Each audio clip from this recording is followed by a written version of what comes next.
अरे उधर नहीं हो जाएगी। बहुत बढ़िया। ह्यूमन रिप्रोडक्शन की बात करते हैं बेटा। ह्यूमन रिप्रोडक्शन है क्या? देखो, ह्यूमन रिप्रोडक्शन का मतलब ये होता है कि जैसे आपने पढ़ा है, 11th में भी पढ़ा होगा आपने, और 12th में फर्स्ट चैप्टर था रिप्रोडक्शन इन ऑर्गेनिज्म। हम सब यही जानते हैं कि जो रिप्रोडक्शन है वो दो तरीके का होता है। एक होता है सेक्सुअल और एक होता है बेटा एसेक्सुअल, है ना? सेक्सुअल और एसेक्सुअल, ठीक है ना? तो जो एसेक्सुअल है ये लोअर एनिमल में पाया जाता है, ठीक है ना? और जो सेक्सुअल रिप्रोडक्शन है ये हायर एनिमल में पाया जाता है। हायर मतलब like human being and flowering plant, ठीक है ना? तो चूंकि हम ह्यूमन की बात कर रहे हैं तो ह्यूमन में रिप्रोडक्शन कैसा होगा? सेक्सुअल होगा, ठीक है ना? एसेक्सुअल से यहां कोई मतलब नहीं होगा। तो सेक्सुअल रिप्रोडक्शन ह्यूमन में पाया गया, ठीक है ना? और दूसरा पॉइंट, ह्यूमन कैसा है? विविपैरस है। कैसा है बेटा? विविपैरस है। एनिमल ऐसे जो सेक्स के द्वारा रिप्रोडक्शन करें उनको हम कहते हैं सेक्सुअल रिप्रोडक्शन, और एनिमल ऐसे जो बिना सेक्स के रिप्रोडक्शन करे दैट इज कॉल्ड एसेक्सुअल। तो यहां ह्यूमन एक ऐसा बेटा एनिमल है जो मेल और फीमेल दो डिफरेंट सेक्स ऑर्गन से रिप्रोडक्शन करता है, हेंस कॉल्ड सेक्सुअल रिप्रोडक्शन। और ह्यूमन कैसा है? विविपैरस है। नेचर में दो ही तरीके के एनिमल होते हैं, एक होते विविपैरस और एक होते ओविपैरस, और कुछ ऐसे होते जो ओवोविविपैरस होते हैं। जो एनिमल डायरेक्ट बच्चे को जन्म दे विविपैरस, तो हम यहाँ पर एनसीईआरटी की लाइन पढ़ेंगे, human are sexually reproducing organism and viviparous animal. कैसा है? विविपैरस एनिमल है। Reproduction is process. अब रिप्रोडक्शन की बात करते हैं। Reproduction is the process the formation of new individual. New individual का मतलब मान लीजिए ये कोई एक एनिमल है और ये एनिमल किसी तरीके से कोई ऐसा प्रोसेस अपनाए जो अपनी जैसी कॉपी या अपनी जैसी प्रोजनी मल्टीप्लाई करे, दैट इज कॉल्ड रिप्रोडक्शन, ठीक है ना? तो यहां पर कह रहा है कि रिप्रोडक्शन ऐसा प्रोसेस है जहां पर न्यू इंडिविजुअल बनते हैं, ठीक है ना? Of same kind. बड़ी अच्छी लाइन है। सेम काइंड का मतलब अपने जैसी संतान बना रहा है, लेकिन यहां पर अपने जैसे का मतलब ये नहीं हो गया कि उसके सारे आर्गन एक जैसे होंगे। आर्गन एक जैसे हो सकते हैं, कैरेक्टर एक जैसे नहीं होंगे।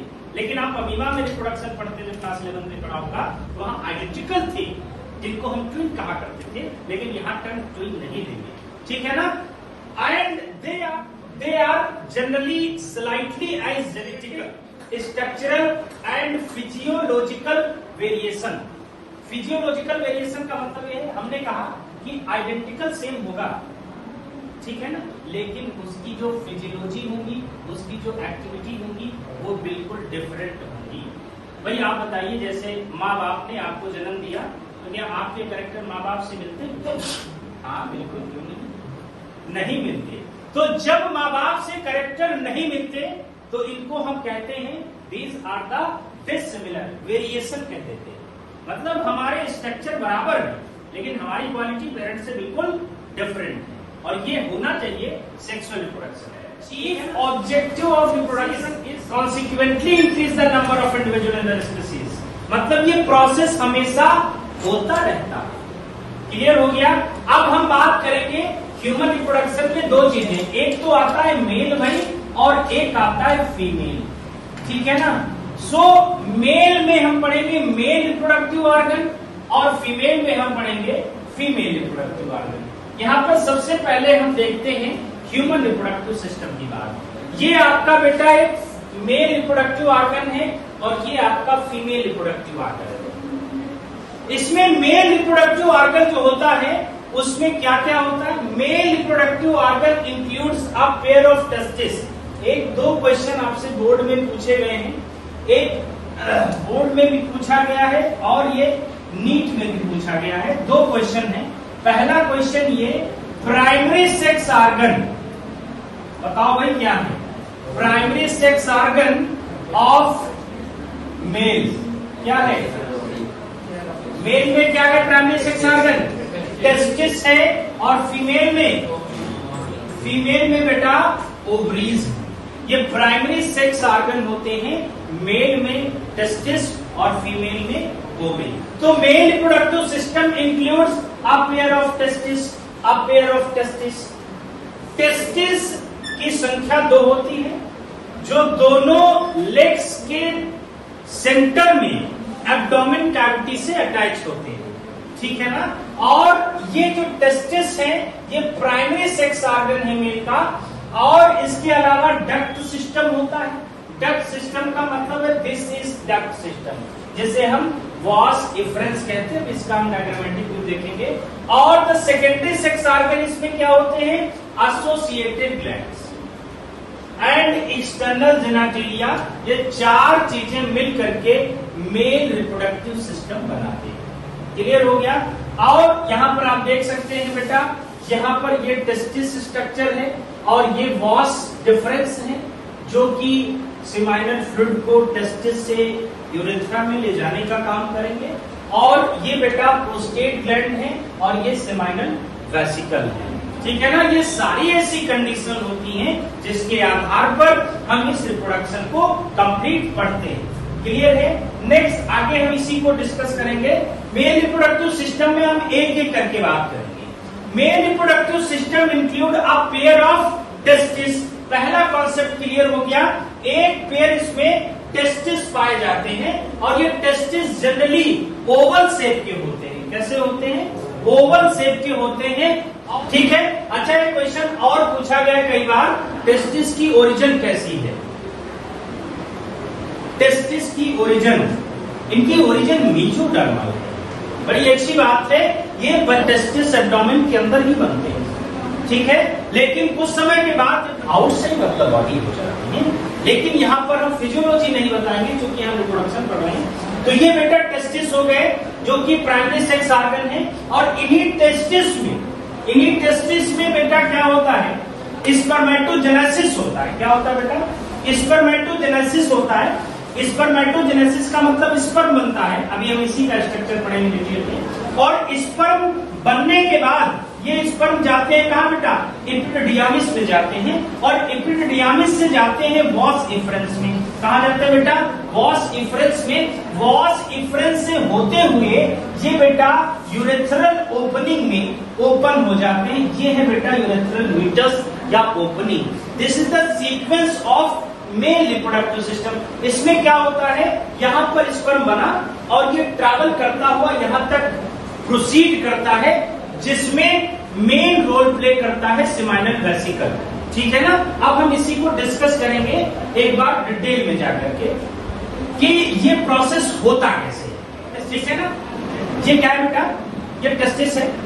अब बहुत ध्यान से समझना, बहुत इंपॉर्टेंट है बेटा ये टेस्टिस है। ये हमने एक टेस्टिस लिया है, ठीक है। बहुत इंपॉर्टेंट टॉपिक है। ये एक टेस्टिस है, और अब हमने क्या किया? टेस्टिस का एलेस काट दिया। क्या काटा बेटा? एलेस, समझ रहे हैं? कोई एक ऑर्गन है, हम देखना चाहते हैं स्पर्म बना कैसे। यही मेन टॉपिक है जो क्वेश्चन में पूछा जाता है। एक हमने टेस्टिस लिया, टेस्टिस को हमने एलेस काटा। जो जब हम इसका एलेस काटेंगे तो ये कुछ ऐसा दिखाई देगा, ये कुछ ऐसा दिखाई देगा। क्लियर है ना? इस तरीके से दिखाई देगा। और इसके सेंटर में आप इसको कुछ जो समझिए, ये आम था और हमने बीच से काट दिया तो ये आम दिखाई दे रहा है। तो बीच में आपको सीट दिखाई देगा और चारों तरफ आपको मीजोडर्म दिखाई देगा। तो एज ए सिचुएशन यहाँ पर सेंटर में एक स्ट्रक्चर होगा, जिस स्ट्रक्चर का नाम होता है बेटा रीटे टेस्टिस। क्या नाम होता है? रीटे टेस्टिस। अब यहीं पर इंपॉर्टेंट बात है बेटा, टेस्टिस, रीटे टेस्टिस 2 पार्ट में डिवाइड कर देता है टेस्टिस को, एक लेफ्ट पार्ट और एक राइट पार्ट। राइट पार्ट थोड़ा लार्जर होता है, लेफ्ट पार्ट थोड़ा छोटा होता है। अब लेफ्ट पार्ट में इस तरीके से बेटा यहाँ पर होते हैं क्या? टेस्टिकुलर वेसिकल, ठीक है ना, जिनको हम लाब्यूल्स कह देते हैं। एक टेस्टिस में हाउ मेनी लाब्यूल्स? बोलो भाई। कितने? बहुत बढ़िया। About 250 compartment of lobule in each testis. हर एक टेस्टिस में क्या है, जिस तरीके से 250 लॉब्यूल हैं। आप बहुत ध्यान से समझना, हर एक लॉब्यूल में लगभग 1 से 3 एनसीईआरटी की लाइन है, 1 से 3 सेमनीफेरस ट्यूब्यूल होती है। क्लियर है ना? अब यहाँ देखो, ये लॉब्यूल आपके हो गए बेटा लॉब्यूल। हर लॉब्यूल में क्या हुए, ये सेमनीफेरस ट्यूब्यूल है, ये सेमनीफेरस ट्यूब्यूल है, ये सेमनीफेरस ट्यूब्यूल है। 1 से 3 होती है, बट हम समझने के लिए 2 या 1 बना रहे हैं। ये सारी टेस्टिक जो है सेमनीफेरस ट्यूब्यूल है। थ्रेड लाइन, सारे सेमनीफेरस ट्यूब्यूल आगे चल करके इस तरीके से एक ही में मीट कर जाती है। क्लियर हो गया ना इतना पॉइंट? बोलो भाई, सारी चल करके आगे एक ही में मीट हो गई। जैसे हम इसका अगर स्ट्रक्चर अलग से देखें तो ये कुछ ऐसा दिखाई देता है। ये एक टेस्टिकुलर लॉब्यूल है, ये एक टेस्टिकुलर लॉब्यूल है, और एक टेस्टिकुलर लॉब्यूल में ये है आपकी भाई सेमनीफेरस ट्यूब्यूल, और इस सेमनीफेरस ट्यूब्यूल के चारों तरफ है लीडिंग सेल। ये है लीडिंग सेल। क्लियर हो गया ना? ये क्या है? Leydig cell. अब यहाँ पर देखना, ये सारे के सारे जो बेटा हमने स्ट्रक्चर बनाए हैं, जिनको हमने कहा है सेमनीफेरस ट्यूब्यूल, ये सेमनीफेरस ट्यूब्यूल जो है, सारे सेमनीफेरस ट्यूब्यूल आपस में मिल करके एक इस तरीके का धागा तैयार करते हैं। ये क्या है? स्ट्रक्चर तैयार कर रहे हैं, ये स्ट्रक्चर तैयार कर रहे हैं। क्लियर हो गया ना इतनी बात? ये स्ट्रक्चर तैयार कर रहे हैं, और यहां से ये देखो बाहर ओपनिंग हो रही है। क्लियर हो गया ना? जैसे एलिमेंट्री कैनाल, स्मॉल इंटेस्टाइन, और इसके ऊपर इसको प्रोटेक्ट करने के लिए एक इस तरीके से कवरिंग लगा दी जाती है। इस तरीके से कवरिंग लगा दी जाती है। दिस कवरिंग इज कॉल्ड, बोलो भाई, एपिडिडाइमिस। इसको क्या कहते हैं? एपिडिडाइमिस। ये कवरिंग क्या है?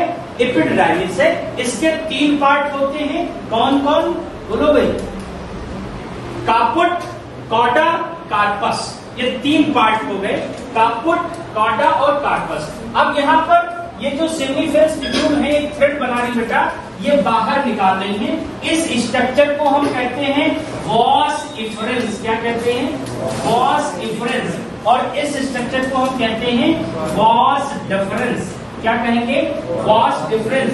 अब ये सारी की सारी बेटा जो पाइप थी, ये जा करके ओपन होगी कहाँ? ये है आपका बेटा यूरिनरी ब्लैडर। ये है यूरिनरी ब्लैडर, ये यूरिनरी ब्लैडर है। और ऐसी कंडीशन में क्या होगा, ये जो यूरिनरी ब्लैडर है, इसी के बैक साइड में ये बेटा पाइप ओपन हो जाएगी। ठीक है ना? और यहाँ पर यूथ्रा है। तो कहने का मतलब ये है सेमनीफेरस ट्यूब्यूल जाकर के एक इतनी बात समझ में आई। अब हम बात करने जा रहे हैं एक सेमनीफेरस ट्यूब्यूल की, क्योंकि प्रोसेस सारा यही होता है, इससे कोई मतलब नहीं, तो सब केवल प्रोडक्शन के लिए है। क्लियर है ना इतनी बात? अब बात करते हैं आगे। हमने क्या किया, ये एक लिया है हमने सेमनीफेरस ट्यूब्यूल, इसी में पूरा कॉन्सेप्ट है। ध्यान रखना, आपने बर्नौली प्रिंसिपल पढ़ा होगा physics. High pressure to low, high velocity, low pressure, low velocity. ठीक है ना? अब देखो इधर पर ये क्या है, ये एक पाइप है। ठीक है ना? ये पाइप है, इसी पाइप का नाम है क्या? बोलो भाई, सेमनीफेरस ट्यूब्यूल। Seminiferous tubule. अब सेमनीफेरस ट्यूब्यूल का हमने टीएस काटा, यही अंदर की फिजियोलॉजी है। अब यहीं पर इस पर बनने जा रहा है। ठीक है ना? कैसे बनेगा, ये हमने टीएस काटा, तो यहाँ पर हमको इस तरीके का स्ट्रक्चर दिखाई दिया। ध्यान देना, हमने स्क्रोटम को हटाया, टेस्टिस निकाला, टेस्टिस को हमने काटा, रीटेड टेस्टिस दिखा, रीटेड टेस्टिस के लेफ्ट में गए, लॉब्यूल दिखा, लॉब्यूल के अंदर गए, सेमनीफेरस ट्यूब्यूल निकाला, सेमनीफेरस ट्यूब्यूल को काटा, ऐसा दिखा।